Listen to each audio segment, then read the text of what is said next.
நல்லா தூங்கிட்டு இருப்போம். நடுராத்திரியில திடீர்னு கெண்ட கால்ல ஒரு முறுக்கு. அப்பாப்பா! கல்லு மாதிரி தசை இறுகி 1 இன்ச்சு கூட கால அசைக்க முடியாத ஒரு நரக வேதனை.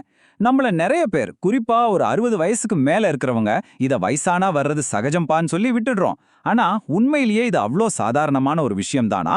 இல்ல நம்ம உடம்பு நமக்கு ஒரு முக்கியமான மெசேஜ் அனுப்ப முயற்சி பண்ணுதா? இந்த வலிய அனுபவிக்காதவங்க ரொம்ப கம்மியா தான் இருப்பாங்க. சில நொடிகள் தான். ஆனா அந்த கொஞ்ச நேரத்துல உயிர் போயிட்டு வர்ற மாதிரி இருக்கும். இல்லையா? அந்த தூக்க கலக்கத்துல எந்திரிச்சு கால புடிச்சுக்கிட்டு என்ன பண்றதுனே தெரியாம கத்த கூட முடியாம தவிச்சிருப்போம். இது வெறும் ஒரு வலி இல்ல. இது நம்ம உடம்போட ஒரு எமர்ஜென்சி கால். சரி. ஆனா ஏன் இப்படி நடக்குது? இது வெறும் வயசாகிறதோட ஒரு அறிகுறியா? இல்ல நம்ம வாழ்க்கை முறையிலயோ சாப்பாட்லயோ நாம கவனிக்காம விட்ட ஏதோ ஒரு விஷயத்த நம்ம உடம்பு சுட்டிக்காட்டுதா? வாங்க இந்த தசைப்பிடிப்புக்கு பின்னாடி இருக்கிற அறிவியல் காரணங்களை கொஞ்சம் ஆழமா பார்க்கலாம். ஓகே, முதல்ல பேசிக்ஸ்ல இருந்து ஆரம்பிக்கலாம். நம்ம தசையில அப்படி என்னதான் நடக்குது? இதுக்கு மெடிக்கல் உலகத்துல ஒரு பேர் இருக்கு. அந்த அறிவியல் பின்னணியை நாம புரிஞ்சுக்கிட்டாலே போதும். இதுக்கான தீர்வை கண்டுபிடிக்கிறது ரொம்ப ஈஸி. இதுக்கு பேரு நாக்டர்னல் லெக் கிராம்ப்ஸ். இதுல ரொம்ப முக்கியமான வார்த்தை தன்னிச்சையாக. அதாவது நம்ம கண்ட்ரோல்லையே இல்லாம, நம்ம பர்மிஷன் இல்லாம தசை பாட்டுக்கு சுருங்கிக்குது. இது குறிப்பா 60 வயசுக்கு மேல இருக்கிறவங்கல்ல பாதி பேருக்கு மேல இருக்கிற ஒரு பிரச்சனைனாலும் இதுக்கு பின்னாடி ரொம்ப தெளிவான உடலியல் காரணங்கள் இருக்கு. அதை நம்ம கண்டிப்பா தெரிஞ்சுக்கணும். சரி, இப்போ ரொம்ப முக்கியமான ஒரு பகுதிக்கு வந்திருக்கோம். இந்த தசைப்பிடிப்பை தூண்டிவிடுற அந்த 6 முக்கிய வில்லன்கள் யாருன்னு பார்க்கலாமா? இதுல சில விஷயங்கள் உங்களுக்கு ரொம்ப ஆச்சரியமா இருக்கலாம். வாங்க ஒவ்வொரு காரணத்தையும் தெளிவா பார்க்கலாம். முதல் காரணம் நம்ம எல்லாருமே நினைக்கிற மாதிரி வயசு சம்பந்தப்பட்டது தான். ஆனா அதுல ஒரு சின்ன ட்விஸ்ட் இருக்கு. டாக்டர்ஸ் இத சார்கோபீனியான்னு சொல்லுவாங்க. சிம்பிளா சொல்லனா, வயசாகும்போது நம்ம தசை கொஞ்சம் பலவீனம் அடைறது மட்டும் இல்ல, அதோட தன்மையை மாற ஆரம்பிக்கும். இதுக்கு ஒரு நிஜ வாழ்க்கை உதாரணம் சொல்றேன். 70 வயசான முருகனையா. அவருக்கு ராத்திரியில அடிக்கடி கால் இழுக்க ஆரம்பிச்சது. டாக்டர் கிட்ட போனப்போ வயசுனால தசைகள் சீக்கிரமா சோர்வடையதுன்னு சொல்லியிருக்காங்க. அவர் தினமும் சில சிம்பிளான ஸ்ட்ரெச்சிங் பயிற்சிகள் செய்ய ஆரம்பிச்சதும் அந்த தசைகளுக்கு புதுசா ரத்தம் பாஞ்சு தசைப்பிடிப்பு நல்லாவே குறைஞ்சிடுச்சு. ரெண்டாவது காரணம் கேட்கறதுக்கு ரொம்ப சாதாரணமாக தெரியும். ஆனா நம்மள பல பேர் தினமும் பண்ற ஒரு பெரிய தப்பு இதுதான். ஆமாங்க, உடம்புல தண்ணி பத்தாம போறது. குறிப்பா பெரியவங்க ராத்திரியில அடிக்கடி பாத்ரூம் போகணுமேன்னு நினைச்சு தண்ணி குடிக்கிறதே குறைச்சுக்குவாங்க. இங்க தான் பிரச்சனையா ஆரம்பிக்குது. நம்ம தசைகள் ஒரு இன்ஜின் மாதிரி யோசிச்சுக்கோங்க. அதுக்கு தண்ணி தான் லூப்ரிகன்ட் மாதிரி. சரியான அளவு தண்ணி இல்லைன்னா தசை நார்கள் ஒன்னோட ஒன்னு உரசி ஈஸியா பிடிப்பு வந்துடும். மூணாவது காரணம் நம்ம சாப்பாட்டு தட்டிலேயே இருக்கு. ஆமா, நம்மளோட உணவு சம்பந்தப்பட்டது தான். இந்த மூணும் நம்ம தசைகளோட ஸ்விட்ச் மாதிரி. இது ஒரு டிராஃபிக் சிக்னல்னு கற்பனை பண்ணிக்கோங்க.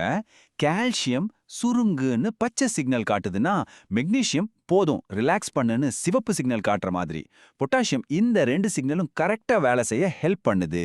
இதுல ஏதாவது ஒன்னு குறைஞ்சா கூட டிராஃபிக் ஜாம் ஆகி தசைப்பிடிப்பு வந்துடும். இதுக்கு ஒரு பெஸ்ட் உதாரணம் 65 வயசான லக்ஷ்மி அம்மாள். அவங்களுக்கு டெய்லி ராத்திரி இந்த பிரச்சனை.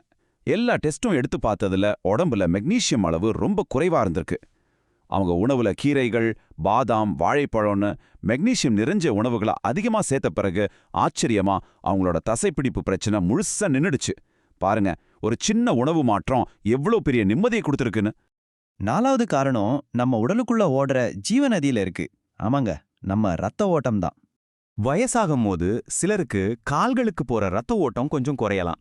நம்ம ரொம்ப நேரம் ஒரே இடத்துல உட்கார்ந்திருந்தாலோ படுத்திருந்தாலும் இது இன்னும் அதிகமாகும். தசைகளுக்கு தேவையான ஆக்சிஜனும் மத்த ஊட்டச்சத்தும் ரத்த மூலமா தான் போகும். அந்த சப்ளை கட்டாச்சுன்னா தசைகள் பதட்டத்துல சுருங்க ஆரம்பிச்சிரும். அதுதான் தசைப்பிடிப்பா மாறுது. 5வது காரணம் கொஞ்சம் கவனமா கேட்க வேண்டிய ஒரு விஷயம். நாம எடுத்துக்கிற சில மருந்துகளே இதுக்கு காரணமா இருக்கலாம். உயர் ரத்த அழுத்தம், கொலஸ்ட்ரால் மாதிரி பிரச்சனைகளுக்காக நாம எடுத்துக்கிற சில மாத்திரைகள், குறிப்பா சிறுநீர் பெருக்கிகள், அதாவது டயூரெட்டிக்ஸ், உடல்ல இருக்கிற முக்கியமான தாதுக்களையும் தண்ணீரையும் வெளியேற்றிடும். இதனால உடலோட எலக்ட்ரோலைட் பேலன்ஸ் மாறி ஒரு சைடு எஃபெக்டா தசைப்பிடிப்புகள் வரலாம். இதுக்காக மருந்து நிறுத்தக்கூடாது. ஆனா உங்க டாக்டர் கிட்ட இத பத்தி கண்டிப்பா பேசிடுங்க.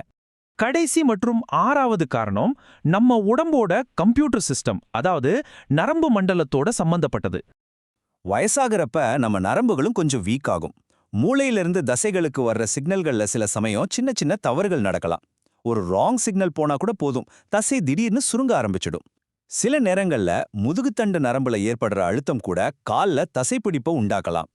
நம்மள நிறைய பேர் பண்ற ஒரு பெரிய தப்பு என்னன்னா, கால் இழுக்குதுன்னா உடனே பொட்டாசியம் கம்மியா இருக்குன்னு நினைச்சு வாழைப்பழம் சாப்பிடுறது தான். ஆனா உண்மை என்ன தெரியுமா?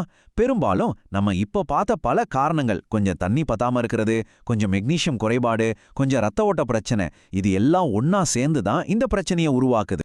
சரி, இவ்ளோ காரணங்களை பார்த்தாச்சு. கொஞ்சம் பயமா இருக்கா? கவலையே வேண்டாம். இந்த பிரச்சனையை சரி செய்யறதுக்கான வழிகளும் நம்ம கையில தான் இருக்கு. இந்த வலியை கட்டுப்படுத்த சில ரொம்ப சிம்பிளான ஆனா பவர்ஃபுல்லான வழிகளை பத்தி இப்ப பார்க்கலாமாங்க.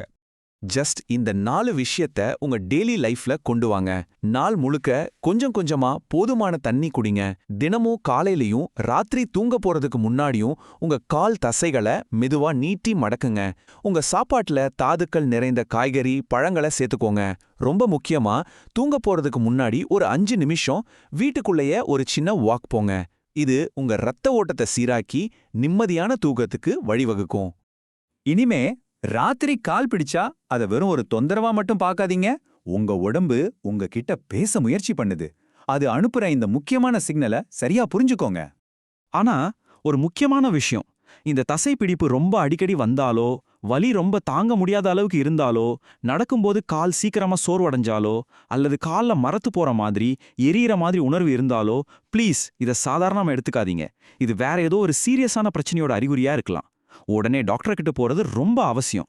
முடிவா நான் சொல்ல வர்றது ஒண்ணே ஒண்ணுதான். ஒரு சின்ன கால் தசை பிடிப்பு கூட உங்க உடம்பு உங்களுக்கு அடிக்கிற ஒரு முக்கியமான எச்சரிக்கை மணி.